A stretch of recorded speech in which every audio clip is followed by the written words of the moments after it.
After mga kababayan na mag-resign si Inday as DepEd Secretary at saka NTF-ELCAC Vice Chairman, ang akala natin si Inday mga kababayan makakapagpahinga na kasi jobless na siya eh. Igawan niya talaga Mr. Maravillas. Di ba sa July 19 pa naman? O nga po, may transition na period. Pero kahit lumampas po yung July 19, ang akala natin po, wala na siyang trabaho. Nagbabagang mga balita at pagtalakay sa mga isyu na lipunan. Pulsa, opinyon, para at pag-alantad sa katotohanan. Pulsa, what you see is what you get. Unisan. Jobless, kasi di ba, ang Vice President po, spare tire man lang. Pero sa latest na balita mga kababayan, ano niya ibig sabihin mo Mr. Maravillas ng spare tire? Yun naman talaga po ang tawag sa Vice Presidente. Naghihintay lang kung may mangyari sa Presidente. Spare tire. Kung binigyan ng trabaho ng Presidente, may trabaho. Tulad sana na DepEd Secretary siya, kaya lang nag-resign na nga po siya. Pero ngayon, magiging busy pa rin pala si Inday mga kababayan. Ano yan, Mr. Maravilla? Sabi kasi po ni Gabriela Party List Representative Arlene Brosas, si BP Sara daw, not off the hook yet. Kailangan pa niya na magpaliwanag kung paano niya ginamit yung budget ng DepEd. Pero tama naman po. Pero siyempre, kahit dumalis na siya po sa DepEd as DepEd Secretary, importante po na mag-report siya paano niya ginastos yung kwarta, yung budget po ng DepEd. Kasi may masamang reputasyon po kasi doon sa confidential funds. Possibly, yun po ang nasa isip ni Brosas. Hindi pa pala niya, Mr. Maravillas, matatahimik si Inday. Sigurado po, gigisahin siya ng Kongreso. Yan po yung balita ngayon, oh. Vice President Sara Duterte is not yet off the hook despite resigning from the Marcos cabinet.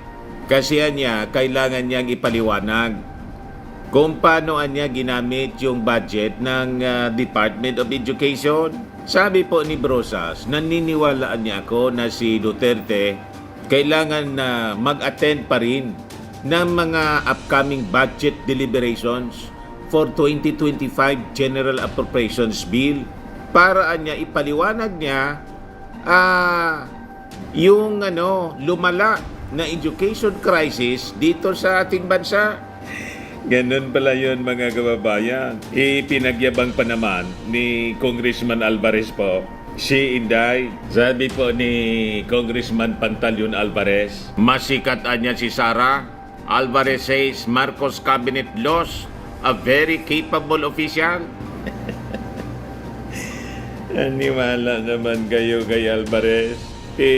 Sabi sa PISA po, bottom 4. Bagsak mga kababayan. Bottom 4 tayo sa PISA. Kaya nga kailangan magpaliwanag ni Inday tungkol sa paano niya awinal. Ginastos yung budget ng DepEd. Kasi nga lumala po yung krisis sa edukasyon dito sa ating bansa. Ito yung sabi ni Brosas. Sabi niya, the lawmaker said Duterte's presence is important niya, given that the Philippines rank among the lowest in terms of creative thinking in the program of the International Students Assessment Test, yung PISA po. Hindi niya palusot si VP Sara Duterte sa nalalapit na national budget deliberations. Kailangang busisiin ang bagsak na performance ng Department of Education at tumitinding krisis sa edukasyon sa ilalim ng kanyang panunungkulan.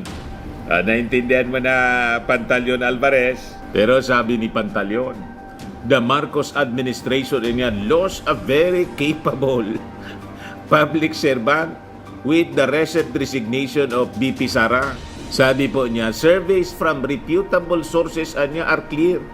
BP Sara received the most votes in the 2022 national elections, even higher than the President Marcos. And she is the most trusted anya government official among the cabinet. She continues to gain support of kababayan na ibigay sa inyo yung full story ng balitang yan. Click subscribe muna dito sa ating YouTube channel and hit the notification bell para lagi po kayong updated sa mga kaganapan dito sa ating bansa. Like and share na rin po ninyo ang ating video at huwag na rin po ninyo na skip yung ating mga commercial ads para tuloy-tuloy lang ang pag-unlad ng Bagong Pilipinas. Sa mga nagana po ng malinis and spacious fitness gym, pumunta lang po kayo sa aming Colossal Fitness Gym. We also offer Grab Car Rental with our brand new 2023 model ng Toyota Innova. We also accept booking for those who are planning to travel via PAL, Cebu Pacific, and other airline companies, local and international, and bills payment for Meralco Bills, Aleco Bills, PLDT, etc. Ang Colossal Fitness Gym is located at 3rd floor Security Bank Building, Lanco Business Park, Legazpi City, Albay. For inquiries, look for Gilon Maravillas, contact number 0966-802-0949. Yan po yung aming Innova. Lagi na pong matao sa amin.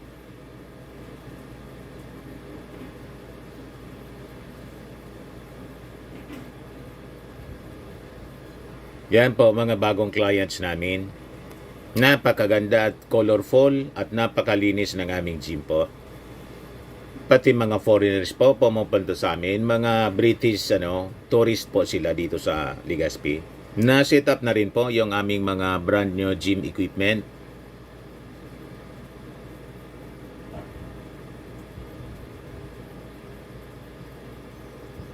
May treadmill na rin po kami.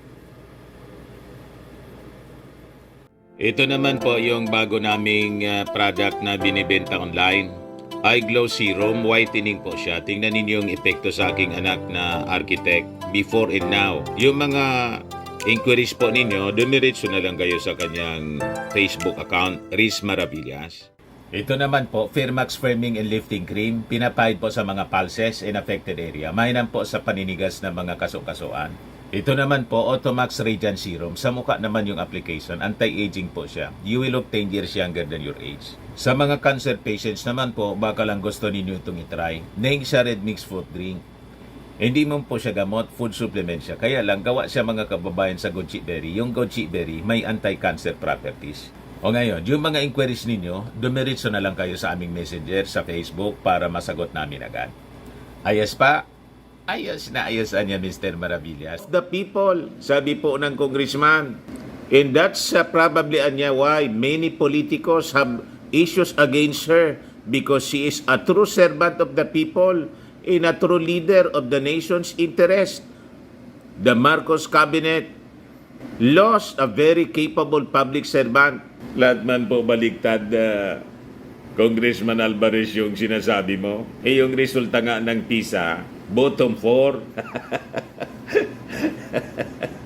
Yung sinasabi mo boto ni Inday na mas mataas pa sa Pangulo, 31 million kasi noon na boto niya galing sa mga Marcos supporters. At yung ratings naman niya sa survey, malamang dahil sa pinunduan yung mga nagsasurvey ng China. Huwag kami kitang-kita yung resulta po ng PISA. Kaya nga pinapaliwanag sa Congress kung paano ginastos yung napakalaking budget. Ang Department of Education po ang pinakang malaki yung budget. Bakit nagkaganon? Kulelat. Nakakahiya. O ngayon, mga kababayan, si Congressman Joey Sante Salceda nag-float po ng dalawang pangalan na mas maganda niya itong mga pangalan na to niya ay makakatulong ng malaki. These are strong choices niya na possible successor po ni Inday Sara bilang Secretary ng Education. Ito po siya, mga kababayan. So, ang mga pinangalanan niya, mga kababayan, ang dalawa na tingin niya, best DepEd Secretary. Iyo po, napabikol ako. Kuwan po, sabi ni Salceda, Commission on Higher Education or CHED Chairperson, Prospero de Vera. Saka, anong basa niyan? Synergia Foundation Head, Milwida Nene Guevara. So sabi po ni Congressman Joey, I have two names in mind for Secretary, Popoy de Vera and Nene Guevara. Few have ever had an impact on the education sector as large as the impact these two people have had dito sa sektor na to, sa sektor ng edukasyon.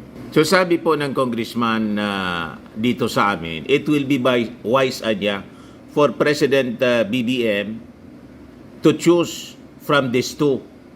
They are the strongest hands in education kasi. Si De Vera post for the funding for the community colleges under the Universal Access to Quality Tertiary Education program. Tumulong sa mga mahirap in undeserved communities, produce more college graduates than ever before. Ito kasing UAQTE or the Free College Tuition Law, siya yung principal author nito, that changed the landscape for basic education because most community colleges produce teachers. So itong si Chair Popoy has also streamlined linkages between DepEd and CHED in offering basic education programs.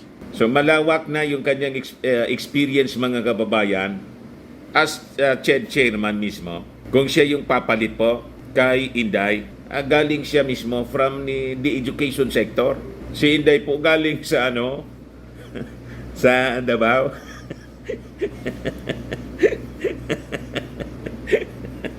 Ganon po. Ngayon, ito naman si Nene Guevara was responsible for highlighting the structural defects ng education system and what needs to be done. So marunong talaga. Hindi tulad ni Inday po, sabi ni Inday, wala man na niya ako, Di man na niya ako sumama dyan sa review niya yan ng matatag kasi wala man akong experience dyan. Inadmit niya po. No one has been earlier and more consistent about the long-standing issue affecting basic education niya. It's Nene Guevara, sabi po ni Kong Joey. Itong Synergia Foundation naman has also been the loudest about convening EDCOM 2. So before our PISA results were a problem, Nene Guevara has already been pointing out the issues underlying basic education. Sabi po ng chairman of the Committee on Ways and Means, si Congressman Joey Sarte Salceda. Ibig sabihin, sila yung may malawak na experience po at galing mismo, mga kababayan, sa sektor ng edukasyon. Tingnan na lang natin po kung sino yung susunod kay Inday. Anyway, si Inday po, may offer naman pong trabaho other than yung pagiging vice presidente niya. Inopira na siya ngayon na pamunuan yung nausog. Ayan po, Duterte allies Astara to lead them. Manguna na lang sa murali ng nausog.